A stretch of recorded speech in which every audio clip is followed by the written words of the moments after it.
வேதத்தை திருப்பிக் கொள்ளலாம். எங்கே இருக்கிறோம்? காரைக்கால் பைபாஸ் ரோட்டில் எங்கே இருக்கிறோம்? மத்தேயு எந்த அதிகாரம்? 10வது அதிகாரம். போன தடவை எத்தனாவது வசனத்தில் முடித்தோம்?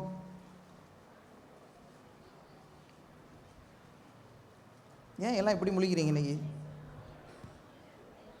4வது வசனத்தில் முடித்தோம். இன்னைக்கு 5வது வசனத்திலிருந்து ஆரம்பிக்க போகிறோம். மத்தேயு 10வது அதிகாரம் 5வது வசனத்தை வாசிக்க கேட்கலாம். இந்த 12 இயேசு அனுப்புகையில் அவர்களுக்கு கட்டளையிட்டு சொன்னது என்னவென்றால், நீங்கள் புறஜாதியார் நாடுகளுக்கு போகாமலும் சமாரியர் பட்டணங்களில் பிரவேசியாமலும் காணாமற் போன ஆடுகளாகிய இஸ்ரவேல் வீட்டாருக்கு போங்கள். போகையில் பரலோகராஜ்யம் சமீபித்திருக்கிறது என்று பிரசங்கியுங்கள். வியாதியுள்ளவர்களை சொஸ்தமாக்குங்கள், குஷ்டரோகிகளை சுத்தம் பண்ணுங்கள், மரித்தோரை எழுப்புங்கள், பிசாசுகளை துரத்துங்கள். இலவசமாய் பெற்றீர்கள், இலவசமாய் கொடுங்கள். உங்கள் கச்சைகளில் பொன்னையாவது வெள்ளியையாவது செம்பையாவது வழிக்காக பையையாவது 2 அங்கிகளையாவது பாதரட்சைகளையாவது தடியையாவது தேடி வைக்க வேண்டாம். வேலையால் தன் ஆகாரத்துக்கு பாத்திரனாய் இருக்கிறான். எந்த பட்டணத்திலாவது கிராமத்திலாவது நீங்கள் பிரவேசிக்கும் போது அதிலே பாத்திரமானவன் யார் என்று விசாரித்து நீங்கள் புறப்படும் அளவும் அவனிடத்தில் தங்கியிருங்கள். ஒரு வீட்டுக்குள் பிரவேசிக்கும் போது அதை வாழ்த்துங்கள். அந்த வீடு பாத்திரமாய் இருந்தால் நீங்கள் கூறின சமாதானம் அவர்கள் மேல் வரக்கடவது. அபாத்திரமாய் இருந்தால் நீங்கள் கூறின சமாதானம் உங்களிடத்திற்கு திரும்ப கடவது. எவனாகிலும் உங்களை ஏற்றுக்கொள்ளாமலும் உங்கள் வார்த்தைகளை கேளாமலும் போனால் அந்த வீட்டையாவது பட்டணத்தையாவது விட்டு புறப்படும் போது உங்கள் கால்களில் படிந்த தூசியை உதறி போடுங்கள். நியாய தீர்ப்பு நாளில் அந்த பட்டணத்திற்கு நேரிடுவதை பார்க்கிலும் சோதோம் கொமோரா நாட்டிற்கு நேரிடுவது இலகுவாய் இருக்கும் என்று மெய்யாகவே உங்களுக்கு சொல்லுகிறேன். ஆமேன். அல்லேலூயா. நம்ம மறுபடியும் பார்த்து கொண்டே இருக்கிறோம். வேதத்தில் நிறைய இடங்களில் பார்த்தீங்கன்னா நம்மளுடைய செய்திகளிலும் சரி எல்லா இடத்துலையுமே ஆண்டவர் நம்ம கூட ஆண்டவர் பேசி கொண்டிருக்கிறது என்னவென்றால், நீங்கள் வெறும் விசுவாசிகள் அல்ல, நீங்கள் யார்? சீஷர்கள். மறுபடியும் சொல்லுங்கள். அப்பா கூட இன்னைக்கு சொன்னாங்க, யார் நீங்கள்? விசுவாசிகள் அல்ல, சீஷர்கள். விசுவாசிகளுக்கும் சீஷர்களுக்கும் நிறையா வித்தியாசம் உண்டு. விசுவாசிகள் வருவாங்க, இயேசுவை பார்ப்பாங்க, இயேசு செய்கிற அற்புதங்களை பார்ப்பாங்க, அற்புதங்களை பெற்றுக்கொள்வாங்க, கிளம்பி போயிட்டே இருப்பாங்க. சீஷர்கள் தான் இயேசு கூடயே இருப்பாங்க. இப்போ பக்கத்தில் உள்ளவங்க பார்த்து கேளுங்க, நீங்கள் விசுவாசியா சீஷரா? போன ஞாயிற்றுக்கிழமை வந்துட்டு இதுக்கப்புறம் இந்த ஞாயிற்றுக்கிழமை தான் வந்திருக்கீங்க, நீங்கள் விசுவாசியா சீஷரா? கேளுங்க. நான் ஞாயிற்றுக்கிழமை விசுவாசி, ஞாயிற்றுக்கிழமை சீஷர், அடுத்த நாள்லாம் நான் என்னாரு? விசுவாசி. சீஷர்களுக்கும் விசுவாசிகளுக்கும் நிறைய வித்தியாசம் உண்டு. இது என்ன முதல் முக்கியமான வித்தியாசம் என்னவென்றால், சீஷர்கள் ஆண்டவர் கூட எங்கே போனாலும் அவங்க கூடயே இருப்பாங்க. படகு கவிழ போகிற மாதிரி புயல் அடிக்கும் போது யார் கூட தான் இருந்தா? யார் இருந்தா? கூடையே தான் இருந்தாங்க. விசுவாசிகள்லாம் கரையோரம் இருந்தாங்க, பார்த்தாங்க. இயேசு படகுல ஏறினோடனே அவங்களாம் என்ன பண்ணிட்டாங்க? கிளம்பி போயிட்டாங்க. ஆனால் சீஷர்கள் மட்டும்தான் இயேசு கூட படகுல ஏறினாங்க. சீஷர்கள் ஏறினதுனால அவங்களுக்கு வந்த ஆசீர்வாதம் வேற, விசுவாசிகளுக்கு வந்த ஆசீர்வாதம்ன்றது வேறு. இப்போ நம்ம 2 வருஷமாக நம்ம பார்த்துட்டு இருக்கோம். வெளியிலேருந்து யார் வந்து உங்களுக்கு இங்கே ப்ரீச் பண்ணாலும் சரி, போன நம்மளோட 21 நாள் ஜெபம் நடத்தும் போதும் நீங்கள் கவனிச்சிங்களா என்னான்னு தெரியல, ஆனால் நிறைய பேர் கவனித்ததை என்கிட்ட சொன்னாங்க, நான் கேள்விப்பட்டேன். யார் பேசினாலுமே அவங்க சொன்னது வெறும் விசுவாசிகளாக இருக்காதீங்க, என்னவா மாறுங்க? சீஷர்களாக மாறுங்க. விசுவாசியாக இருக்காதீங்க, சீஷர்களாக மாறுங்க. பக்கத்தில் உள்ளவங்க பார்த்து சொல்லுங்கள், விசுவாசியாக இருக்காதீங்க, சீஷர்களாக மாறுங்க. ஆண்டவருக்கு விசுவாசிகள் தேவையில்ல, சீஷர்கள் தான் தேவை. ஆமேன். ஆண்டவர் விசுவாசிக்கிறவங்க நிறைய பேர் இருக்காங்க, ஆனால் ஆண்டவருக்காக உழைக்கிறவங்க ரொம்ப கம்மி. ஆமேன். இந்த வசனத்தில் பார்க்குறோம். மத்தேயு 10வது அதிகாரத்தில் 1வது வசனத்தில் நம்ம பார்க்கும்போது உங்களுக்கு எல்லாருக்குமே தெரியும், 12 சீஷர்கள் அவர் என்ன பண்ணுறாரு?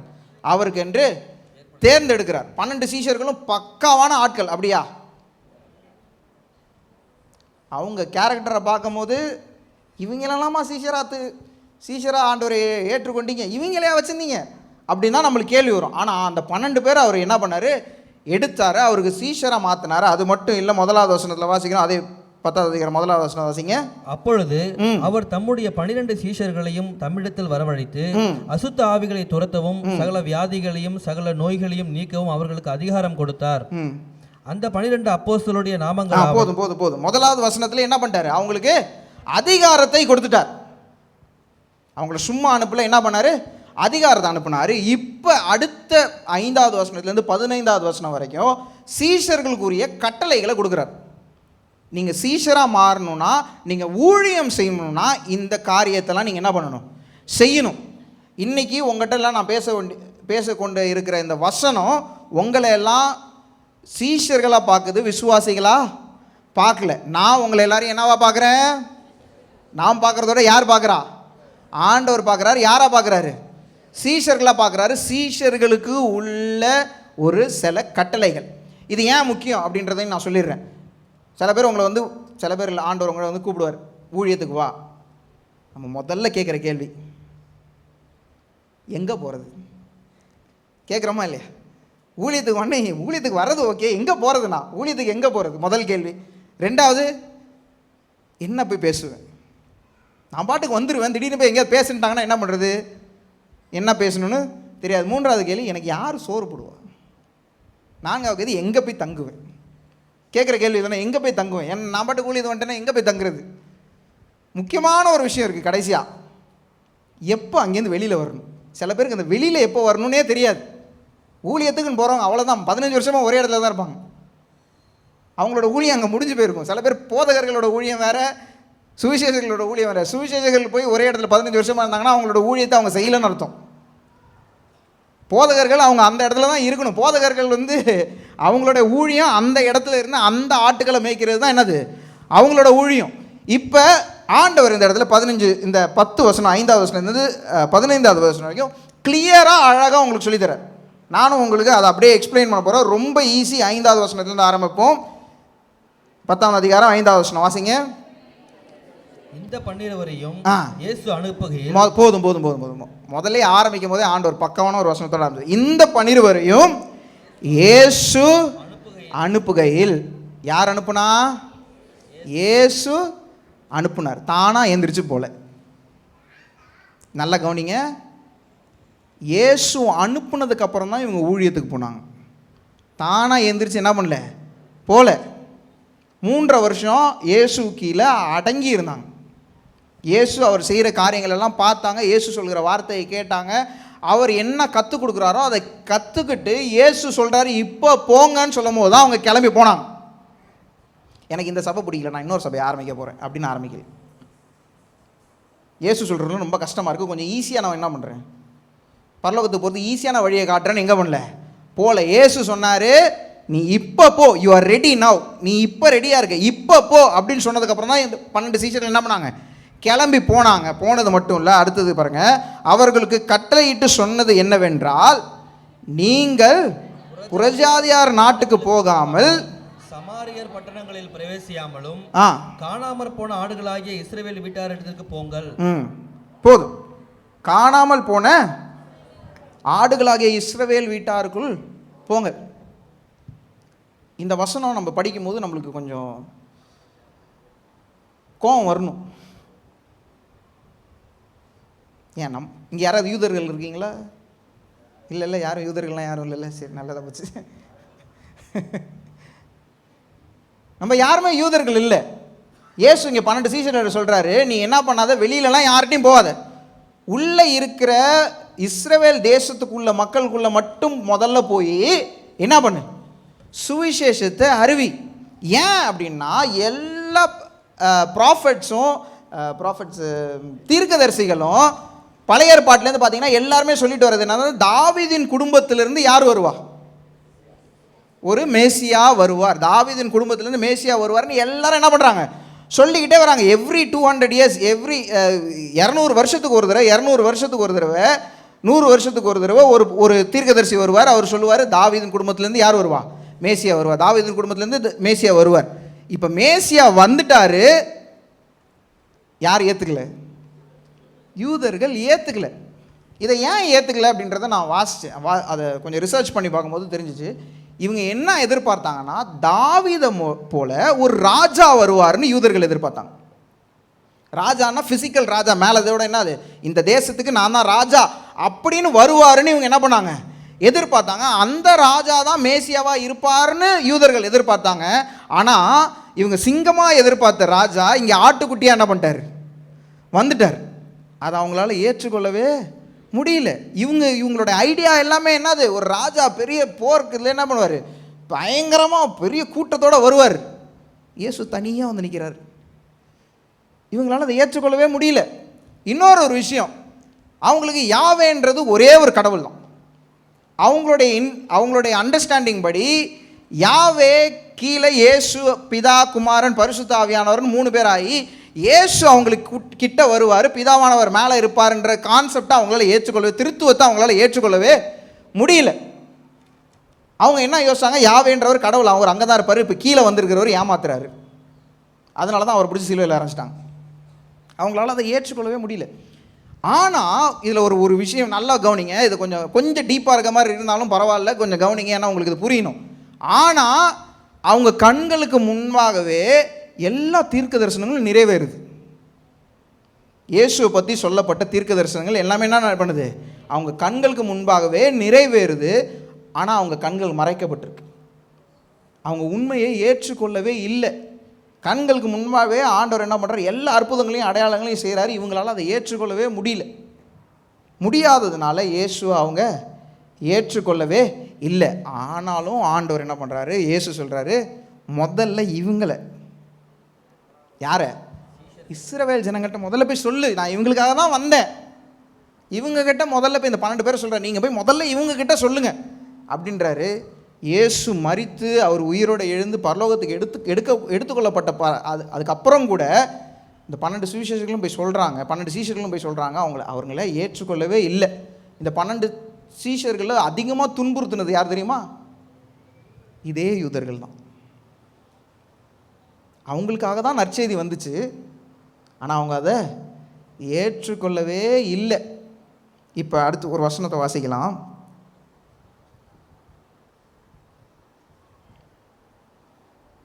அப்போஸ்தலர்கள் 13வது அதிகாரம் 45வது வசனம்.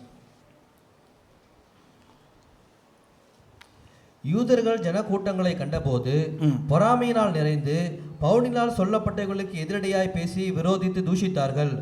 அப்பொழுது பவுலும் பர்னபாவும் தைரியம் கொண்டு அவர்களை நோக்கி, முதலாவது உங்களுக்கே தேவ வசனத்தை சொல்ல வேண்டியதாயிருந்தது, நீங்களோ அதை தள்ளி உங்களை நித்திய ஜீவனுக்கு அபாத்திரராக தீர்த்து கொள்ளுகிறபடியினால் இதோ நாங்கள் புறஜாதியரிடத்தில் போகிறோம். நீர் பூமியின் கடைசி பரியந்தமும் ரட்சிப்பாய் இருக்கும்படி உம்மை ஜாதிகளுக்கு ஒளியாக வைத்தேன் என்ற வேத வாக்கியங்களின்படி கர்த்தர் எங்களுக்கு கட்டளையிட்டிருக்கிறபடியினால் இப்படி செய்கிறோம் என்றார்கள். போதும். 46வது வசனம் சொல்லுது, முதலாவது உங்களுக்கே தேவ வசனத்தை சொல்ல வேண்டியதாக இருந்துச்சு. முதல்ல உங்களுக்கு தான் சொல்ல வேண்டியதாக இருந்துச்சு, நீங்கள் ஏற்றுக்கொள்ளலையா? இப்போ என்ன பண்ணிட்டார் ஆண்டவர், இவங்க ஏற்றுக்கொள்ளலாம் விட்டு எல்லா புறஜாதியர்களையும் என்ன பண்ணு, எனக்குள்ளே கொண்டு வந்துரு. அதெல்லாம் தான் நம்ப இன்னத்துக்கு சந்தோஷமாக கைத்தட்டி இருந்திருக்கணும். நம்மளுக்கு கொடுக்கப்பட்ட வாக்கு தத்துவம் இது இல்லை. நம்மலாம் வெளியில் தான் இருந்திருக்கோம். என்கிட்ட போய் வர்ஷிப் எடுக்கும்போது நான் தான் யோசித்தேன், எப்படி அவள் வர்ஷிப் எடுக்கும்போது நான் எடுத்த பாயிண்டெல்லாம் சொல்லி பேசுகிறாளே அப்படின்னு யோசித்தேன். நம்மளுக்கு கொடுக்கப்பட்டதில்லை, நம்ம வெளியிலேருந்து வேடிக்கை தான் பார்த்துருக்கணும். மேசியா வந்திருப்பார், எல்லாரையும் அவர் என்ன பண்ணியிருப்பார், எடுத்துகிட்டு போயிருப்பார், நம்ம வேடிக்கை தான் பார்த்துருக்கணும். அந்த இஸ்ரவேல் ஜனங்கள் ஏற்றுக்கொள்ளாததுனால நம்மளை எல்லாரையும் ஆண்டவர் ரட்சித்துட்டார். ஆமென். எவ்வளோ சந்தோஷமான ஒரு விஷயம் இல்லை? இப்போ அதை ரட்சித்துட்டார். ரட்சித்ததுக்கப்புறம் அடுத்த வசனம் மத்தேயு 10வது அதிகாரத்துக்கே போகலாம். 6வது வசனம், காணாமல் போன ஆடுகளாகிய இஸ்ரவேல் வீட்டாரிடத்துக்கு போங்கள். காணாமல் போன ஆடுகளாகிய இஸ்ரவேல் வீட்டாருக்குள் போங்கள். ஒரு ரெஸ்ட்ரிக்ஷன் கொடுக்குறார் ஆண்டவர். இது நல்லா கவனிங்க, இதில் இன்னொரு அர்த்தமும் இருக்குது. என்ன சொல்கிறார், ஊழியம் செய்கிறவங்களுக்கு உங்களுக்கு ஒரு ரெஸ்ட்ரிக்ஷன் வேணும், ஒரு எல்லையை கொடுத்து இந்த எல்லையை மீறாதீங்கன்றார். நான் மறுபடியும் சொல்கிறேன், ஒரு எல்லையை கொடுத்து இந்த எல்லையை மீறாதீங்க, ஏன்ட்டேருந்து இன்னொரு கட்டளை வர வரைக்கும் இந்த எல்லையை மீறாதீங்க. இதில் ஒரு ஸ்பிரிச்சுவல் அண்டர்ஸ்டாண்டிங் ஒன்று இருக்குது, ஸ்பிரிச்சுவல் எக்ஸ்ப்ளனேஷன் ஒன்று இருக்குது. அப்படின்னா என்ன அர்த்தம்னா, ஆண்டவர் சொல்கிறார், இதுதான் உன்னோட ஊழியம், நான் சொல்கிற வரைக்கும் இந்த ஊழியத்தை விட்டு நவராது. நான் மறுபடியும் சொல்கிறேன், இதுதான் உன்னோட ஊழியம், நான் சொல்கிற வரைக்கும் இந்த ஊழியத்தை விட்டு நவராது. நம்மளால் அந்த கட்டத்துக்குள்ளே இருக்கவே முடியாது. கொஞ்சம் ஆண்டவர் நம்மளை பயன்படுத்த ஆரம்பித்தோடனே, கொஞ்சம் நம்மளுக்கு அபிஷேகம் கிடச்சோடனே, கொஞ்சம் நம்ம போய் யார் மேலே கையை வச்சோடனே அவங்க பொத்துன்னு விழுந்துட்டாங்கன்னா முடிஞ்சு போச்சு. ஆண்டவர் என்னை கொண்டு என்னன்னா செய்கிறாருன்னு தெரியுமா? ஆண்டு சொல்லு, நான் போட்ட கோட்டுக்குள்ளே முதல்ல இரு. ஏன்னா வேதத்தில் ஒரு வசனம் இருக்குது, அவர் கரத்துக்குள் அடங்கி இருங்கள், ஏற்ற காலத்தில் உயர்த்துவார். இந்த அடங்கி இருங்கள் தான் பெரிய பிரச்சனையே. நம்ம ஊழியன்னு நினைக்கிறது வெளியில் ஸ்டேஜில் வந்து பிரசங்கம் பண்ணுறதும் மக்கள் மேலே கை வச்சு ஜோம் பண்ணுறதும் ஆராதனை நடத்துகிறதும் தான் ஊழியன்னு நினைக்கிறோம். ஆனால் ஆண்டவருடைய கண்களில் ஊழியன்றது ஆண்டவருக்காக நீங்கள் ஒரு கிளாஸ் தண்ணியை கொண்டு போய் கொடுத்தாலும் அதனுடைய பலன் என்ன பண்ணும்? கிடைக்கும். ஆண்டவருடைய கண்களில் ஊழியன்றது அவருக்காக எதை செஞ்சாலுமே அது ஊழியம்தான். இன்னைக்கு காலையில் நீங்கள் இந்த சேரை போட்டிங்களா, நீங்கள் ஒரு ஊழியக்காரர். இன்னைக்கு காலையில் செருப்பெல்லாம் கரெக்டாக அடுக்கி வச்சிங்களா, அது ஒரு ஊழியம். ஏன்னா ஆண்டவருடைய சமூகத்தில் வரும்போது ஒரு ஒழுங்கு இருக்கணுன்றதுக்காக என்ன பண்ணுறோம், ஒரு காரியத்தை செய்கிறோம், அது ஒரு ஊழியம். நான் பைபிள் காலேஜ் படிக்கும்போது நான் இந்த கதையை நிறைய தடவை சொல்லியிருக்கேன். பைபிள் காலேஜ் படிக்கும்போது அப்பப்போ பாத்ரூம் கழுவுற டியூட்டி விட்டுருவாங்க. நான் அந்த டாய்லெட்டை கழுவுல இன்னை வரைக்கும் என்னை பற்றி பேசுவாங்கன்னு நினைக்கிறேன். ஏன்னா அந்த நேரத்தில் அது எனக்கு என்னவா இருந்துச்சு, ஊழியமாக இருந்துச்சு. எனக்கு நல்லா பாட்டு பாட தெரியும், மியூசிக் வாசிக்க தெரியும், எல்லாம் பண்ண தெரியும். என்ன பாத்ரூம் கழுவு போய் போடா வேறு யாராவது பண்ண சொல்கிறா அப்படின்னு சொல்கிறதுக்கு எனக்கு எவ்வளோ நேரம் ஆக போகுது. ஆனால் ஆண்டவர் அன்னைக்கு எனக்கு கொடுத்த அந்த தாழ்மையினால் நான் போய் பாத்ரூம் கழுவுனேன். வர ஊழியக்காரங்களாம் நான் படித்த காலேஜ் ரொம்ப ஒரு ஏழை காலேஜ். அது எங்களுக்கு எங்களோட டேர்ம் ஃபீஸே 50 ரூபாய் என்னமோ. நான் சொல்கிறது 999 இப்போ சொல்கிறேன், நான் 2010 சொல்லிகிட்டு இருக்கேன். வெறும் 50 ரூபா தான் ஃபீஸே. வர ஊழியக்காரங்களாம் எங்களுக்கு டீச் பண்ண வரவங்கலாம் பைக்கில் வர மாட்டாங்க, சைக்கிளில் வருவாங்க. அப்போ எங்களோட டியூட்டிலாம் என்னென்னா அவங்க சைக்கிளெல்லாம் போய் தொடச்சி வைக்கணும். அது எப்படின்னா அதுக்குன்னு ஒரு டைம் இருக்கும்.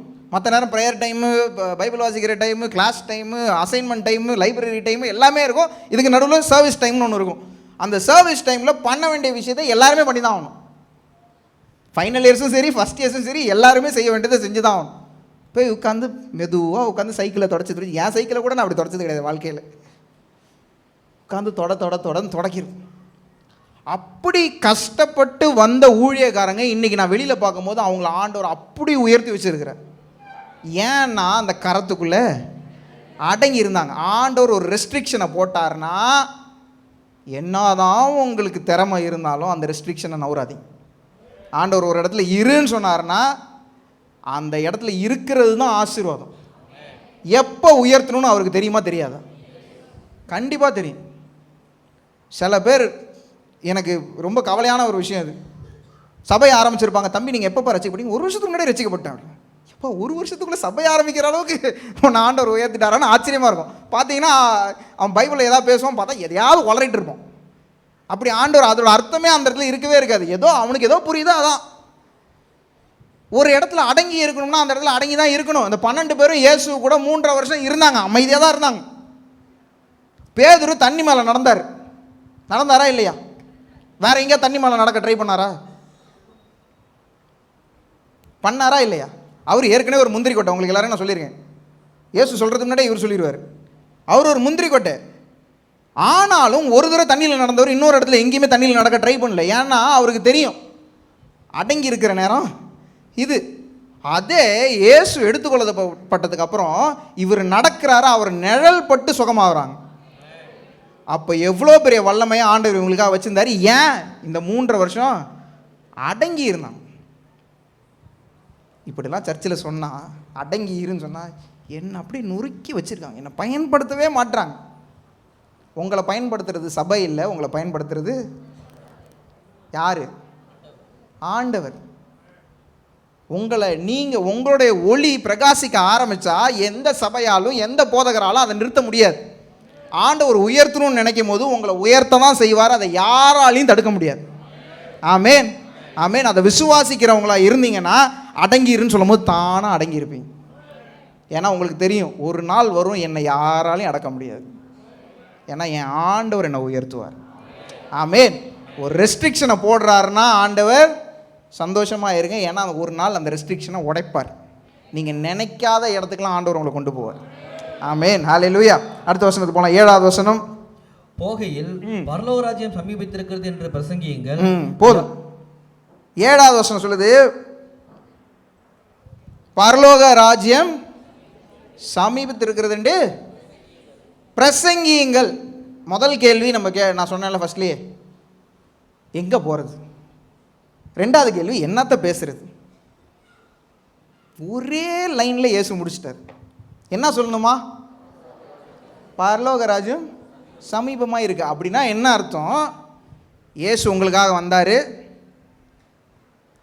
உங்களுக்காக உங்களுடைய பாவத்துக்காக சிலுவையில் அறையப்பட்டார், 3ஆம் நாள் உயிரோடு எழுந்தார், பரலோகத்துக்கு போனார், இப்போ மறுபடியும் வரப்போகிறாரு. வரும்போது அவருடைய ராஜ்யம் அவரோட கூட வரப்போகுது. அந்த ராஜ்யத்துக்குள்ளே நீங்கள் போகணுன்னா இந்த 3 ஸ்டெப்பையும் ஏற்றுக்கொள்ளணும். இயேசு உங்களுக்காக மரித்தார்ன்றதை ஏற்றுக்கொள்ளணும், இயேசு உங்களுக்காக 3ஆம் நாள் உயிரோடு எழுந்தார்ன்றதை ஏற்றுக்கொள்ளணும், உங்களுடைய பாவத்தை எல்லாத்தையும் அவர் எடுத்துக்கொள்ளனான்னு ஏற்றுக்கொண்டோம்னா, உங்களுடைய சொந்த இரட்சகராக இயேசுவை ஏற்றுக்கொண்டோம்னா பரலோகத்துக்கு என்ன பண்ணிவிடுவோம்? போயிடுவோம். அவ்வளோதான் மெசேஜே. பரலோக ராஜ்யம் சமீபமாக இருக்குது, அவ்வளோதான். இது சொல்கிறது கஷ்டமா? இப்போ நான் சொன்னது திருப்பி சொல்லுங்கன்னு சொன்னால் எல்லோரும் என்ன பண்ணுவீங்க? கரெக்டாக அவ்வளோதான் மெசேஜ், வேறு ஒன்றுமே இல்லை. சில பேருக்கு ரொம்ப பயமாக இருக்கும். ஐயோ முன்னாடி பேசுங்கன்னு நாங்கள் யூத் மீட்டிங்லாம் நடத்தும்போது சில பேர் டபக்குன்னு ஏற்றி விட்ருவோம். போய் ஒரு 5 நிமிஷம் பேசிட்டு வாங்க, அப்படியே கால்லாம் நட்டுக்கும், மைக்கெலாம் ஆட முடியும், கிட்டு. நம்ம யோசிக்கிறோம் என்ன பேசுறதுன்னு தெரியல, என்ன பேசுறதுன்னு தெரியல. இயேசு சொல்லிட்டார் ஒரே வார்த்தையில், என்னது? பரலோக ராஜ்யம் சமீபமாக இருக்குது. அந்த ராஜ்யத்துக்குள்ளே நீ போகணுன்னா இயேசு தான் ஒரே வழி, வேறு எந்த வழியும் இல்லை. அவர் உனக்காக அடிக்கப்பட்டார், உனக்காக 3ஆம் நாள் உயிரோடு எழுந்தாருன்னு நம்ம என்னைக்கு விசுவாசிக்கிறோமோ அன்னைக்கு தான் அந்த பரலோக ராஜ்யத்துக்குள்ளே நம்ம போக முடியும். இப்போ இந்த ஊழியத்தை செய்கிறது ரொம்ப ஈஸி தானே? மற்றவங்ககிட்ட சொல்கிறது எவ்வளோ கஷ்டம். இயேசு உங்களுக்காக அடிக்கப்பட்டார், உங்களுக்காக 3ஆம் நாள் உயிரோடு எழுந்தார், அவரை ஏற்றுக்கொள்ளுங்க, அவ்வளோதான். மெசேஜே முடிஞ்சிருச்சு. 2வது கேள்விக்கு பதில் முடிஞ்சிருச்சு. எங்கே போவோன்றதுக்கு பதில் வந்துருச்சு, என்ன சொல்லுவோன்றதுக்கு பதில் வந்துருச்சு. 3வது காரியம், 8வது வசனம், என்ன செய்யணும்? இப்போ 3வது கேள்வி எங்கே போகிறதும் ஓகே, என்ன பேசுறதும் சரி, நம்ம என்ன செய்யணும்? 3வது வசனத்தை அந்த 8வது வசனத்தை வாசிங்க. வியாதியுள்ளவர்களை சுத்தமாக்குங்கள், குஷ்டரோகிகளை சுத்தம் பண்ணுங்கள், மரித்தோரை எழுப்புங்கள், பிசாசுகளை துரத்துங்கள். போதும். இலவசமாய் பெற்றீர்கள், இலவசமாய் கொடுங்கள். என்ன செய்யணும்? அந்த கேள்விக்கு பதில் தான் இது. என்ன பண்ணணுமா? வியாதிகளை சுத்தமாக்குங்கள், குஷ்டரோகிகளை சுத்தம் பண்ணுங்கள், மரித்தோரை எழுப்புங்கள், பிசாசுகளை துரத்துங்கள். இதுக்கெல்லாம் அதிகாரம் கொடுத்தாரா இல்லையா ஆண்டவர்? ஏன்னா முதல் வசனத்துலேயே நம்ம என்ன பண்ணோம்? பாஷம் அதிகாரத்தை கொடுத்துட்டார். நம்ம வெறும் இது உங்களுக்கு எக்ஸ்பிளைன் பண்ணால் இன்னும் நல்லா புரியும். நம்ம வெறும் ரிமோட்டு தான். நான் உங்களுக்கு எக்ஸ்பிளைன் பண்ணுறேன். ஏன்னா ஒரு டிவி இருக்குன்னா டிவிக்கு பவர் எங்கேருந்து வருது? ரிமோட்லேருந்து கரண்ட் போகுது டிவிக்கு ஏற்கனவே என்ன பண்ணுது? கரண்ட் வருது. ரிமோட் என்ன பண்ணுது? ஆன் பண்ணுது, அவ்வளோதான். ரிமோட்டை காட்டி அப்படி ஆன் பண்ணோம்னா என்ன ஆகும்? ஆன் ஆகும், அவ்வளோதான். நம்ம சுவிட்சு தான், வெறும் சுவிட்சு மட்டும்தான். பவர் எங்கேருந்து தான் வருது? எங்கேருந்து வருது பவர்? மெயின்லேருந்து தான் பவர் வருது. நம்ம எல்லாம் யோசிக்கிறது நம்மகிட்டேருந்து எல்லாமே போகுது, நம்மகிட்டேருந்து ஒன்றும் போல. நம்ம இது வெளியில் போனால் நம்ம கதையே வேறு மாதிரி ஆயிரும். நம்மகிட்டேருந்து போகக்கூடாது, ஆண்டவர்கிட்டருந்து என்ன பண்ணணும்? போகணும். எனக்கு ஒரு ஒரு சம்பவம் ஞாபகம் வருது. எனக்கு ஒரு அண்ணன் இருக்கான். அவனும் நானும் ஒரு நாள் ஒரு மாலில் நடந்து போயிட்டு இருந்தோம். எதுக்கோ பஸ்ஸுக்காக வெயிட் பண்ணிட்டு இருந்தேன். எனக்கு 9 மணிக்கு பஸ்ஸு, 7 மணிக்கு 8 மணிக்கோ அங்கே போயிட்டேன். எனக்கு 1 மணி நேரம் என்ன பண்ணுறதுன்னு தெரியல. சரி வாடா அப்படின்னு பக்கத்தில் ஒரு மாலில் 2 பேரும் நடந்து போயிட்டு இருந்தோம். பார்த்தா ஒரு பெரிய டிவி, ஒரு 85 இதோட பெருசாக இருக்கும் ஒரு டிவி இருந்துச்சு. அந்த டிவியில் ஏதோ ஓடிட்டு இருந்துச்சு. நான் சும்மா இல்லாமல் அவனை எப்போ பார்த்தாலும் ஏமாற்றிட்டே இருப்பான், அதான் என் வேலையே. என்ன பண்ண அவன்கிட்ட சொன்னேன், டே இது மோஷன் சென்சர் டிவிடா அப்படின்னா. மோஷன் சென்சரா அப்படின்னா என்ன கேட்டான். அப்படின்னா நீ கையை வச்சு இப்படி அப்படின்னா அடுத்த சேனல் போயிடும்டா அப்படின்னு. அப்படிலாம் இது வரைக்கும் எந்த டிவியும் கண்டுபிடிக்கல, முடிக்காதீங்க. அவன் என்ன நினச்சிக்கிட்டான், உண்மையாகவே மோஷன் சென்சர் போல இருக்குது அப்படின்ட்டு என்ன பண்ணான், அந்த டிவிக்கு முன்னாடி போய் அப்படின்னா எவனோ ஒருத்தன் பின்னாடி ரிமோட் அமைக்கிட்டான் போல மாறிடுச்சு. இவன் நம்பிட்டான். அடுத்து ஒரு 5 நிமிஷமா என்னடா மாற மாட்டுது அப்படின்ட்டே இருக்கான். நான் பின்னாலேருந்து வீடியோ எடுத்துகிட்டு இருந்தேன். இவன் என்ன பண்ணுறான், என்னோட பெரியவன் வேற அவன். இப்போ ரிமோட் அமுக்குனது யாரு?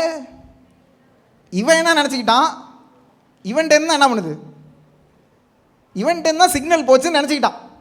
அங்கேருந்து என்ன பண்ணல, சிக்னல் போடல. சிக்னல் எங்கேருந்து வந்திருக்கு, வேற எங்கேருந்தோ வருது. இப்போ ஆண்டவருடைய சமூகத்தில் வரும்போது உங்கள்கிட்டேருந்து வல்லமை ஒன்றும் போல, நீங்கள் வெறும் சுவிட்சு தான். ஏன்னா கனெக்ஷன் எங்கே இருக்குது, மேலே இருக்குது. நம்ம என்ன யோசிக்கிறோம், ஆண்டவர் என்ன பயன்படுத்துகிறார், என்ன கொண்டு அற்புதத்தை செஞ்சார். உங்களை கொண்டு அற்புதத்தை செஞ்சது நல்லது தான், ஆனால் வல்லமை அங்கேருந்து வந்துச்சு, உங்கள்கிட்டேருந்து வரல. நீங்கள் என்னைக்கு வல்லமை யான்ட்டேருந்து புறப்படுதுன்னு நினைக்கிறீங்களோ அன்னையோட காலின்னு அர்த்தம். உங்கள்கிட்டருந்து ஒரு வல்லமையும் புறப்படாது, உங்கள்கிட்ட ஒன்றுமே கிடையாது. அவர் ஏதோ கிருபையாக இருக்கிறதுனால அப்பப்போ நீங்கள் கை வைக்கும் போது ஏதோ நடக்குது. எனக்கு ஃபஸ்ட்லலாம் என்னை வந்து சில நேரத்தில் இந்த யூத் மீட்டிங் நடத்தும் போது, வெளியிலலாம் போய் நடத்தும் போது நான் போய் இப்படி கை வைப்பேன், டொப்புன்னு கீழே விழுந்துருவாங்க எல்லாரும். ஃபஸ்ட்டில் முதல் தடவை எனக்கு நடத்தும் போது ஒருத்தன் கீழே வந்தோன்னே அப்பா ஏன்ட்டு வல்லம் வந்துருச்சா அப்படின்னு நினச்சேன். அதுக்கப்புறம் ஆண்டவர் என்ன சொல்லியிருந்தார், தம்பி உன்கிட்ட ஒன்றும் இல்லை. அதே அடுத்த நாள் போய் கை வச்சிருந்தீங்க என்ன அப்படின்னு வாங்க. எப்போ ஆண்டவர் அங்கே ஓப்பன் பண்ணி விட்றாரோ அப்போ தான் இங்கேருந்து என்ன பண்ணும் வரும். சில பேர் என்கிட்ட வந்து சொல்லுவாங்க, செய்தி கொடுக்கும்போது, நீங்கள் செய்தி கொடுக்கும்போது எங்களுக்கு ஆண்டவர் எங்கிட்டேருந்து பேசினார் அப்படின்னும் போது எனக்கு என்ன தெரியுமா தோணும், நான் பேசலை. நிறைய நேரங்களில் நான் பேசிக்கிட்டு இருக்கும்போது என் வாய் திறந்து ஒரு வார்த்தையை சொல்கிறதுக்கு என் மூளை சொல்லும், இந்த வார்த்தையை சொல்லுன்னு சொல்லும். என் வாய் திறந்து பேசும்போது வேற ஒரு வார்த்தை வரும். அப்போ எனக்கு தெரியும் இது என்கிட்டேருந்து வரல, இது இங்கேருந்து வருது. நிறையா நேரங்களில் நான் செய்தி கொடுக்கும்போது அந்த ஒரு வார்த்தை திடீர்னு வேறு மாதிரி வரும். பார்த்தா அந்த வார்த்தை நிறைய பேர் தொட்டிருக்கோம் அன்னைக்கு. ஏன், எங்கேருந்து வருது, கனெக்ஷன் வேறு எங்கேயோ இருக்குது. அங்கேருந்து வர்றது தான் இங்கேருந்து என்ன பண்ணுது போகுது. இன்றைக்கி நான் ஆண்டவர்கிட்ட போய் ஆண்டவரே இன்றைக்கி நான் பேச மாட்டேன் அப்படின்னு சொல்லியிருந்தேன்னா ஆண்டவர் வேறு யாராவது வச்சு கண்டிப்பாக பேசுவார். அவர் செய்ய வேண்டிய காரியத்தை செய்யாமல் உடைய மாட்டார். நேற்று எனக்கு உடம்பு சரியே இல்லை, ரொம்ப முந்தானத்துலாம் ஒரே தலைவலி, ஒரே ஃபுட் பாய்சன் ஆகி ரொம்ப கஷ்டப்பட்டேன் தான். நேற்று யோசித்தேன், நைஸாக அப்பாட்ட தள்ளி விட்டுடலாமா, ஏன்னா எப்போ பார்த்தாலும் உடம்பு சரியில்லைன்னா அப்பாட்ட உடனே தள்ளி விட்டுருவேன், நீங்கள் பேசுகின்றுவேன். ஆனால் அதுக்கப்புறம் யோசித்தேன், ஆண்டவர் இப்போ நான் பேசாமல் இருந்தேன்னா ஆண்டவர் வேறு யாராவது கொண்டு கண்டிப்பாக என்ன பண்ணுவார், அப்பாவை கொண்டோ இல்லை வேறு யாராவது கொண்டோ கண்டிப்பாக என்ன பண்ணுவார், ஆண்டவர் பேசுகிறத பேசுவார். அதுக்கு நான் பாட்டு ஜோ பண்ணிட்டு ஆண்டவரே என்னை வச்சே பேசுங்க அப்படின்ட்டு என்ன பண்ணிட்டேன், இன்றைக்கி வந்துட்டேன். உங்களை கொண்டு ஆண்டவர் செய்யணும்னா முதல்ல கனெக்ஷன் எங்கேருந்து வரணும், மேலே இருந்து வரணும். நம்மகிட்ட ஒன்றுமே இல்லை. பக்கத்தில் உள்ளவங்களை பார்த்து சொல்லுங்கள், நம்மகிட்ட ஒன்றுமே இல்லை, ஒன்றுமே இல்லை, எல்லாமே அங்கேருந்து தான் வருது. ஆமென். இப்போ அடுத்த ஒரு விஷயம், அதே வசனம் 8வது வசனம், வியாதி உள்ளவர்களை சொஸ்தமாக்குங்கள். 2வது சொல்லுது குஷ்டரோகிகளை சுத்தம் பண்ணுங்கள். போதும், குஷ்டரோகிகளை சொஸ்தமாக்குகள்னு எழுதலை, என்ன எழுதியிருக்கு, சுத்தம் பண்ணுங்கள். குஷ்டரோகிக்கு கூட போய் நீங்கள் உட்காந்து அவங்களோட நீங்கள் அவங்கள சுத்தம் பண்ணணுன்னா உங்களுக்கு ஆண்டவரோட இருதயம் இல்லைன்னா உங்களால் அதை பண்ணவே முடியாது. ஏன்னா அது அவ்வளோ ஈஸி கிடையாது. அந்த நாற்றம், அந்த அவங்க மேலே இருக்கிற அந்த சீல், அவங்க கை ஒழுகிறது, அதெல்லாம் நம்மளால் என்ன பண்ண முடியாது. அது ஆண்டவரோட இருதயம், உண்மையாகவே ஆண்டவரோட இருதயம் இல்லைன்னா கிட்டையே போக முடியாது. இங்கே ஆண்டவர் என்ன சொல்கிறாரு, நீங்கள் கரிசனை உள்ளவராக இருங்க. நீங்கள் போய் என்ன பண்ணுங்கள், உட்காந்து கஷ்டப்படுறாங்களோ அவங்க கூட உட்காந்து என்ன பண்ணுங்க, அவங்கள சுத்தம் பண்ணுங்க.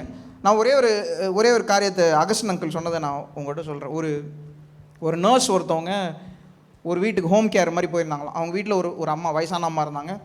அந்த அம்மாவுக்கு உடம்பு சரியில்லை, அவங்களுக்கு கேன்சர். அந்த கேன்சர் கட்டி வெடித்து அந்த கட்டிலேருந்து ஒரே சீடாக என்ன பண்ணிடுச்சான், அந்த சீல் வழிஞ்சிட்டே இருந்துச்சான். அதனால் யாருமே அவங்கள வந்து பார்த்துக்கிறதுக்கு இல்லை. அதனால் இந்த நர்ஸுக்கு காசு கொடுத்து என்ன பண்ணாங்க, கூப்பிட்டு போனாங்க. போன நர்ஸு ஒரு கிறிஸ்தவ நர்ஸ். அவங்க உள்ளே போகிறாங்க. உள்ளே போய் பார்க்கும்போது அவங்களுக்கு சீல் வழியுது, அந்த ரூமே ஒரு மாதிரி அந்த ஸ்மெல் இருக்குது, அவங்களால இருக்கவே முடியல. ஆனால் அவங்களுக்குள்ள ஒரு விஷயம் என்னென்னா, ஆண்டவர் வந்து ஒரு இடத்துக்கு கூப்பிட்டு வந்தாருன்னா ஒரு விஷயத்தும் இல்லாமல் என்ன பண்ண மாட்டார், கூட்டிகிட்டு வர மாட்டார்னு அவங்களுக்கு தெரியும்.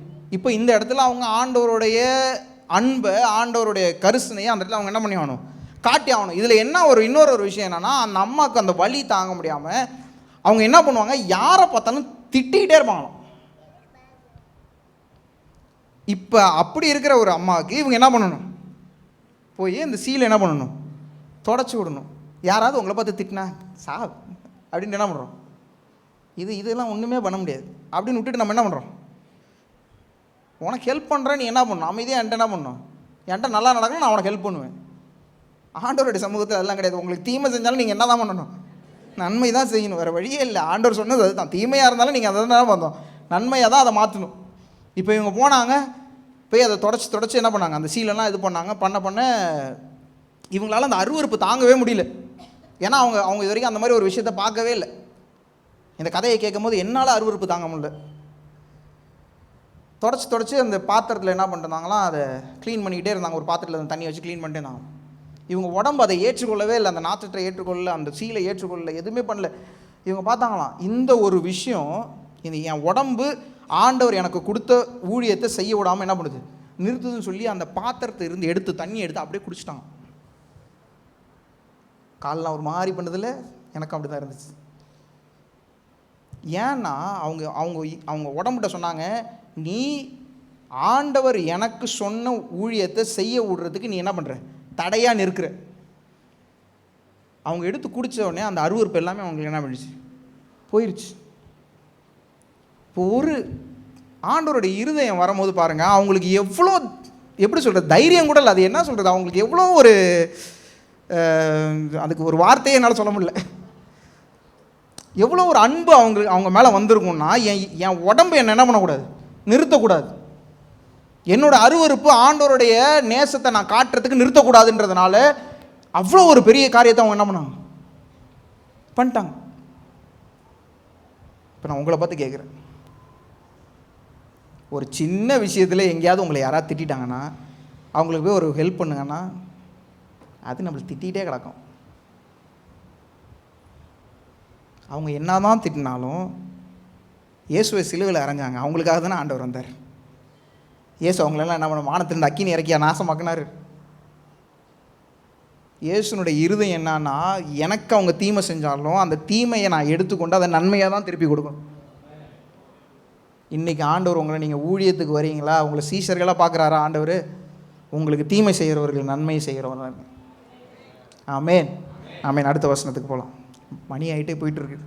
உங்கள் கச்சைகளில் பொன்னையாவது வெள்ளியாவது செம்பையாவது வழிக்காக பையையாவது 2 அங்கிகளையாவது பாதரட்சைகளையாவது தடியையாவது தேடி வைக்க வேண்டாம். வேலையால் தன் ஆகாரத்துக்கு பாத்திரனா இருக்கிறான். போதும். இந்த வசனத்தில் கடைசியாக, போன வருஷத்தில் 8வது வசனத்தில் கடைசியாக சொன்னாங்க, இலவசமாய் பெற்றீர்கள் இலவசமாய் கொடுங்கள். அதோட பதில் நம்ம எல்லாம் யோசிப்போம், இலவசமாக பெற்றோம், ஆமாம் ஆண்டவர் எங்களுக்கு கிருபையை ஆசீர்வாதத்தை எல்லாத்தையுமே என்ன பண்ணார், இலவசமாக தான் கொடுத்தாரு. ஆனால் நாங்கள் இலவசமாக கொடுத்தோம்னா எங்களுக்கு என்ன கிடைக்கும், வாங்குறது ஃப்ரீயாக, கொடுக்குறதும் ஃப்ரீயாக கொடுத்தா நம்மளுக்கு என்ன தான் ப்ராஃபிட் இருக்கும்.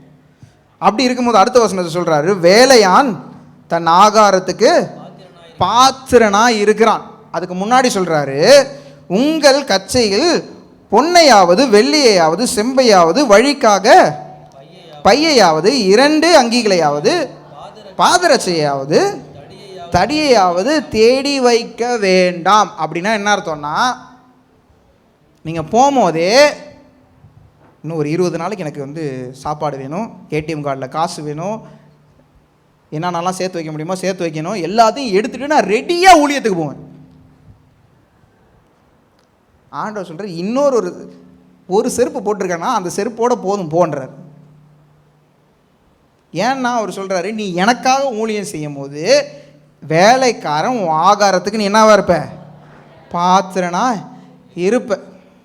12 சீஷர்கள் ஆண்டவரை நோக்கி வந்தாங்க. நான் உங்கள்கிட்ட ஏற்கனவே ஒரு தடவை சொன்னேன், எல்லாரும் பசியாக இருந்தாங்க, எல்லாருக்கும் சாப்பாடு போட்டாச்சு, சீஷர்களுக்கு என்ன இல்லை, சீஷர்கள்லாம் சாப்பாடு பரிமாறுறாங்க, சீஷர்களுக்கு ஒன்றுமே கிடைக்கல. நான் நினச்சி பார்த்தேன், அவங்களெலாம் பரிமாறும் போது அப்படியே எடுத்து ஒன்று வாயில் போட்டுருந்தாலும் என்ன பண்ணுறான். ஆனால் கடைசியாக இவங்களுக்கு ஒன்றுமே இல்லை, கடைசியாக வரும்போது 12 கூட யாருக்காக மீந்துச்சு, சீஷர்களுக்காக தான் மீந்துச்சு. அது வரைக்கும் எல்லாரும் பசியாக தான் இருந்தாங்க, எல்லாருக்கும் சாப்பாடு போட்டாச்சு, என்கிட்ட வர நன்மை எல்லாருக்குமே போதும் ஆண்டவரே, எனக்கு ஒன்றுமே வரலையே ஆண்டவரே. 12 கூட உங்களுக்காக தான் இருக்குது. ஏன்னா ஆண்டவருக்காக ஊழியம் செய்யும் போது எக்ஸ்ட்ரா தான் எல்லாமே. ஆமென். சில நேரங்களில் நம்ம யோசிப்போம், இவ்வளோ கஷ்டப்பட்டு இந்த ஊழியத்தை செய்யணுமான்னு. ஆண்டவர் சொல்கிறார், இப்போ உனக்கு கஷ்டமாக தெரியலாம், ஆனால் வேலைக்காரன் தன் ஆகாரத்துக்கு பாத்திரனாய் இருக்கிறான். 5வது காரியம் 11வது வசனம், எந்த பட்டணத்திலாவது கிராமத்திலாவது நீங்கள் பிரவேசிக்கும் போது அதிலே பாத்திரவான் யார் என்று விசாரித்து நீங்கள் புறப்படும் அளவும் அவனிடத்தில் தங்கியிருங்கள். ஒரு வீட்டுக்குள் பிரவேசிக்கும் போது அதை வாழ்த்துங்கள்.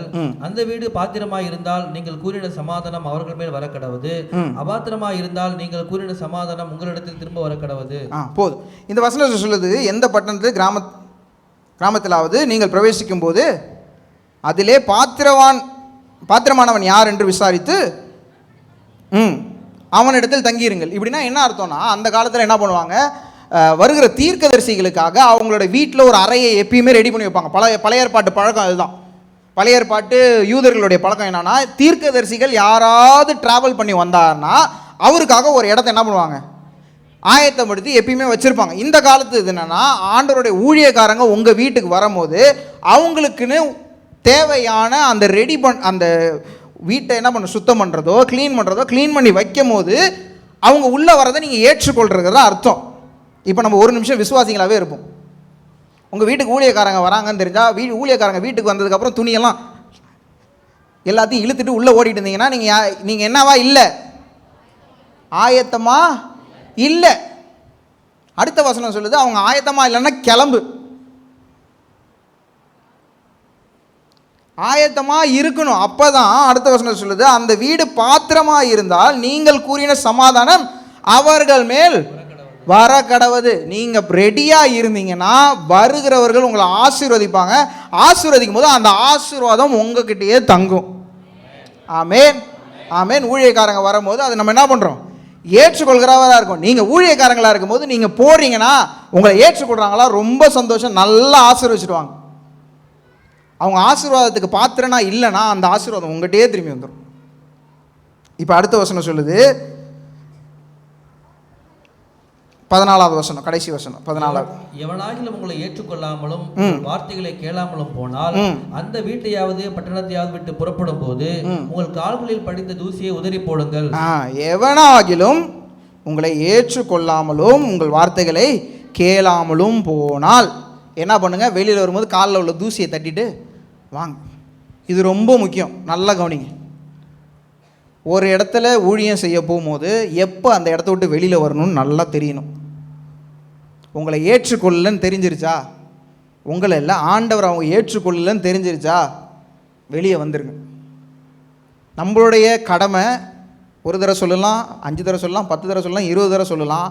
சில பேருக்கு நீங்கள் 4000 தடவை சொன்னாலும் அவங்க என்ன பண்ணுவாங்க, அவங்க பிடிச்சதே தான் பிடிச்சி வச்சுக்கிட்டு என்ன பண்ணுவாங்க, உங்கள்கிட்ட குறுக்கு கேள்வி கேட்டுகிட்டே தான் இருப்பாங்க. சுவிசேஷத்தை சொல்ல வேண்டியது உங்களுடைய கடமை, அதை ஏற்றுக்கொள்ள வேண்டியது அவங்களுடைய கடமை, அதை பார்த்துக்கொள்ள வேண்டியது ஆண்டவருடைய கடமை. ஆமேன். நம்மளுடைய கடமையை நம்ம செஞ்சிடணும். சொல்ல வேண்டியதை நம்ம என்ன பண்ணிடணும், சொல்லிடணும். ஏற்றுக்கொள்கிறதும் ஏற்றுக்கொள்ளாமல் போகிறதும் அவங்களுடைய.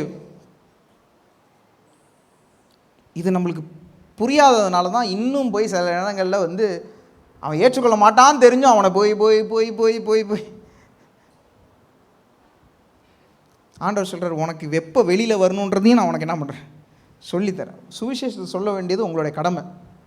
அவங்க இருதயத்தில் ஆண்டவருடைய வார்த்தையை போட வேண்டியது உங்களுடைய கடமை. அந்த நேரத்தில் அவங்க ஏற்றுக்கொள்ளாமல் இருப்பாங்க. ஆனால் அந்த வார்த்தை, ஜீவனுள்ள வார்த்தை என்னைக்காவது ஒரு நாள் அவங்களுடைய இருதயத்தில் வேலை செய்யும். ஆமேன். நம்மளுடைய கண்கள் பார்க்காம கூட இருக்கலாம். சில நேரத்தில் நம்மளுக்கு தெரியவே தெரியாது அவங்க ரட்சிக்கப்பட்டாங்கன்னு தெரியவே தெரியாது. நீங்கள் எங்கேயோ ஊழியம் செஞ்சது, யாருக்கோ ஏதோ சொன்னது, ஒரு இடத்துல போய் அவங்க காதில் விழுந்து அவங்க ரட்சிக்கப்பட்டாங்கன்றது உங்களுக்கு தெரியாமலே இருக்கலாம். ஆனால் ஆண்டவர் அந்த வார்த்தையை, உயிருள்ள வார்த்தையை கிரியை செய்ய வைப்பார். ஆமேன். நிறைய நேரங்களில் நிறைய சாட்சிகளை கேட்டிருக்கேன். செவுரில் எழுதியிருக்கிற வசனத்தை வச்சு ஆண்டவர் ரட்சித்திருக்கிறார். காருக்கு பின்னாடி எழுதியிருக்கிற வசனத்தை வச்சு ஆண்டவர் ரட்சித்திருக்கிறார். ஏன்னா ஆண்டவருடைய வார்த்தை ஜீவனுள்ள வார்த்தை, அது மரித்து போன வார்த்தை இல்லை. அது எங்கேயாச்சு எப்பயாச்சு கிரியை செய்யும். அதை சொல்ல வேண்டியது உங்களுடைய கடமை. ஏற்றுக்கொள்றதும் ஏற்றுக்கொள்ளாததும் அவங்களுடைய கடமை. அதை வேலை செய்ய வைக்க வேண்டியது ஆண்டவருடைய கடமை. ஆமேன். உங்களுக்கு ஏற்றுக்கொள்ளையா, தூசியை தட்டி விட்டுட்டு வெளியே வந்துட்டே இருங்க. அதுக்கப்புறம் அது ஆண்டவருடைய. ஆமேன். நம்மளை ஆண்டவர் சொல்கிறார் மறுபடியும், உங்களை நான் என்னவா பார்க்குறேன், சீஷர்களாக பார்க்குறேன். இது ஊழியக்காரங்களுக்கும் கொடுக்க வேண்டிய ஒரு செய்தி. ஆனால் இன்றைக்கி ஆண்டவர் நம்மளோட சபைக்கே கொடுக்குறாரு. ஆமேன். ஏன்னா ஊழியன்றது நம்ம யோசிக்கிறோம், ஊழியன்றது இப்போ செய்தி கொடுக்குறது தான் ஊழியம், பாட்டு பாடுறது தான் ஊழியம். அது இல்லை ஊழியம். நீங்கள் எவ்வளோ சின்ன விஷயம் உங்கள் சபைக்காகவும் உங்கள் ஆண்டவருக்காகவும் நீங்கள் எவ்வளோ சின்ன விஷயமா செஞ்சாலுமே அதையும் ஆண்டவர் ஊழியமாக தான் பார்க்குறார். ஆமென். நீங்கள் யோசிக்கலாம், நான் ஒன்றுமே பண்ணுறதில்ல, ஆனால் கரெக்டான டைமில் வந்து கூட்டி பெருக்கி க்ளீன் பண்ணி எல்லாம் பண்ணுறீங்களே, அதை கூட ஆண்டவர் பார்க்குறார். ஆமென். நீங்கள் ஒன்றுமே பண்ணுறதில்லன்னு யோசிக்கிறீங்க. ஒரு இடத்துல போகும்போது யாருக்காவது உடம்பு சரியாமல் இருப்பாங்க, அவங்கள போய் ஆண்டவர் உங்களை நேசிக்கிறாருமா, ஆண்டவரை நம்புங்கம்மா, உங்களுக்கு ஆண்டவர் சுகத்தை கொடுப்பாரு சொன்னீங்கல்ல, அது ஊழியம். ஆமென். யாராவது கடனில் இருப்பாங்க, கடன் பண்ண ஆண்டவர் ஏமா ஆண்டவரை நம்புமா, உன் கடன்லேருந்து விடுதலை வரும் அப்படின்னு நீங்கள் சொல்கிறீங்களா, அது ஊழியம். ஆண்டவர் எல்லாருக்காகவும் ஊழியத்தை வைத்திருக்கிறார். ஊழியத்தை மட்டும் வச்சதில்லை, அவர் என்ன பண்ணுறாரு, கூடையே அந்த அதிகாரத்தையும் கொடுத்து தான் அனுப்புகிறார். நீங்கள் போய் கை வச்சு ஜெபம் பண்ணிங்கன்னா அற்புதங்கள் நடக்கும். அதுதான் ஆண்டவருடைய வசனம். நான் ஒன்றும் வசனத்தில் புறம்பானதை ஒன்றும் பேசலை, இயேசு சொன்ன விஷயத்தை தான் நான் சொல்கிறேன். நீங்கள் போய் ஜெபம் பண்ணிங்கன்னா அற்புதம் நடக்கும், நடக்கணும். ஏன்னா உங்கள் விசுவாசம் அந்த அளவுக்கு இருக்கணும். என் கூட ஆண்டவர் வராருன்ற விசுவாசம் என்ன பண்ணணும், இருக்கணும். நீங்கள் போய் கை வச்சிங்கன்னா அற்புதம் நடக்கணும். நீங்கள் போய் கை வச்சிங்கன்னா வியாதியஸ்தல் சொஸ்தமாகணும். அந்த இடத்துல ஒரு ஒரு ஒரு வியாதி உள்ளவங்களுக்கு ஆண்டவர் ஒரு மாற்றத்தை கொடுக்கணும். ஒரு கஷ்டத்தில் இருக்காங்களா, அவங்களுக்கு ஒரு விடுதலை உண்டாகணும். ஏதாவது ஒரு கட்டில் இருக்காங்களா, அவங்களுக்கு ஒரு விடுதலை உண்டாகணும். ஏன்னா ஆண்டவர் அந்த வல்லமையை நம்மகிட்ட என்ன பண்ணிட்டாரு, வார்த்தையில் கொடுத்துட்டார். இதை விசுவாசிக்காததுனால தான் நம்ம இன்னும் விசுவாசியாகவே இருக்கிறோம். நம்மளுக்கு விசுவாசம் இல்லாததுனால தான் இன்னும் நம்ம விசுவாசியாகவே இருக்கிறோம். நம்ம இன்னும் சீஷர்களா மாறல. விசுவாசம் அதிகமாகும் போது ஆண்டவருடைய வார்த்தை நம்மளுடைய இருதயத்தில் கிரியை செய்யும் போது நம்ம சீஷர்களாக மாறுவோம். ஆமென். இன்னும் நம்மளுக்கு எல்லாருக்கும் பயம் இருக்குது. ஆண்டவர் சொன்னார், நான் பாட்டுக்கு வந்துட்டேன், இப்போ என்னத்தை பண்ணுறது. ஆண்டவர் சொல்ல, நீ வா, நான் பார்த்துக்கிறேன், என்னை நம்பி வா, ஒருபோதும் நீ வைக்கப்பட்டு போவதே இல்லை. ஆமென். ஆமென். இந்த வசனம் நம்மளுடைய வாழ்க்கையில் கிரியை செஞ்சிச்சுன்னா, ஆண்டவர் உங்களை சீஷரால் அழைத்து இருந்தார்னா, இந்த வசனத்தின்படி நடக்கிறவர்களாக நம்ம இருந்தோம்னா, ஒரு ஆளுக்கு நீங்கள் ஆண்டவரை பற்றி சொன்னீங்கன்னா அடுத்த 4 மாதம் இல்லை 6 மாதத்துக்குள்ளே நீங்கள் ஒரு ஆள் ஒருத்தவர்கிட்ட சொன்னீங்கன்னா இந்த சபையில் இடம் பத்தாது. நான் சொல்கிறது உங்களுக்கு புரியுதா? ஒரு ஆள் ஒருத்தவர்கிட்ட சொன்னால் போதும். 10 பேர் நீங்கள் போய் பெரிய மீட்டிங்கை போட்டு ஆண்டவரை பற்றி சொல்லுங்களாம் இல்லை, ஒரு ஆளை கூட்டிகிட்டு வந்தால் இந்த சபையில் இடமே பத்தாது. ஏன்னா நீங்கள் சீஷர்களாக மாறியிருப்பீங்க. இல்லை, கவலையான விஷயம் என்னென்னா, இன்னும் சீஷர்களாக மாறுறதுக்கு நிறைய பேர் தயங்குறாங்க. என்னெல்லாம் ஆண்டவர் பயன்படுத்துவாரா? யோவானுக்கு, இயேசுனுடைய சீஷன் யோவானுக்கு 20 வயசு கூட கிடையாது. ஆண்டவர் அவரை சீஷனை அழைக்கும் போது எத்தனை வயசு கிடையாது? 20 வயசு கூட கிடையாது. ஏன்னா இயேசுக்கே 30 வயசு தான் ஆச்சு. யோவான் வந்து இயேசுடைய தம்பி. அப்போ 20 வயசு கூட அவர் கிடையாது, ரொம்ப சின்ன பையன். அவரை கொண்டு ஆண்டவர் செஞ்ச காரியங்களை நம்ம போன வாரம் பார்த்தோம். நம்ம யோசிக்கிறோம், நான் ஆணாக இருக்கிறேன், பெண்ணாக இருக்கிறேன், வயசானவனாக இருக்கிறேன், ரொம்ப குழந்தையாக இருக்கிறேன், பணக்காரனாக இருக்கிறேன், ஏழையாக இருக்கிறேன், வியாதி உள்ளவனாக இருக்கிறேன். இதெல்லாம் ஆண்டவருக்கு இதெல்லாம் தேவையே கிடையாது. ஒன்றே ஒன்று தான், இந்த வார்த்தைக்கு கீழ்ப்படுகிற ஒரே ஒரு காரியம் மட்டும் இருந்தால் போதும். போன்னு சொல்லும் போது போனால் போதும். அவர் பேச வேண்டிய காரியத்தையும் அவரே சொல்லிக் கொடுப்பார். உங்களை தேவைகளை சந்திப்பார், உங்களை தலை நிமிர செய்வார். ஆமென். எத்தனை பேர் விசுவாசிக்கிறீங்க? அப்படியே கண்களை மூடலாமா? கரங்களை தட்டி தேவனுக்கு மகிமை செலுத்துங்க. எனக்கு இயேசுவின் நாமத்தில் கேட்கிறோம் நல்ல பிதாவே. ஆமென். எல்லாரும் சேர்ந்து சொல்லலாம். என் ஆத்துமாவே கர்த்தரை ஸ்தோத்திரி, என் முழு உள்ளமே அவருடைய பரிசுத்த நாமத்தை ஸ்தோத்திரி. என் ஆத்துமாவே கர்த்தரை ஸ்தோத்திரி. கர்த்தராகிய இயேசு கிறிஸ்துவின் கிருபையும் பிதாவாகிய தேவனுடைய அன்பும் பரிசுத்த ஆவியானவருடைய அன்யோன்யம் நம் அனைவரோட முழுவதில் எல்லா பரிசுத்தவான்களோடு அவர் வருகை மட்டும் என்றென்றும் நிலைத்திருப்பதாக. ஆமென். ஆமென். ஆமென். ஹல்லேலூயா.